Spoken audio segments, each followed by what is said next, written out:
Board of secondary education Odisha Cuttack तरफ एक notice आसी आपण मैंने देखिपे नोटिफिकेशन डेट रही 24 तारीख तो मैंने आज डेट रही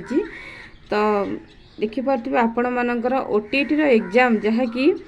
अगस्ट 9 तारीख हबार थिला तो सही ओटीटी एग्जाम डेट को चेंज कर दि जाइए जहाँकि अगस्ट 17 तारीख आपण मानकर ओटीटी एग्जाम करा तो यार एडमिट कार्ड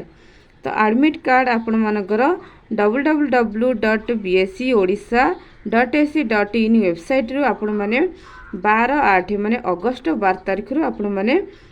डाउनलोड करि परिबे। तो यह थिला इनफॉरमेशन जहाँकि ओटीटी एग्जाम जहाँकि मानकर ओटीटी एग्जाम 9 तारीख रे होबाक थिला अगस्ट 9 तारीख रे ताकू चेंज कर दिया जाइछि जहाँकि अगस्ट 17 तारीख रे आपण मानकर ओटीटी एग्जाम करा जिवो। तो जदि आपको ये वीडियो भल लगी था तेज वीडियो को लाइक करूँ, चैनल को सब्सक्राइब करना सब्सक्राइब करूँ। धन्यवाद।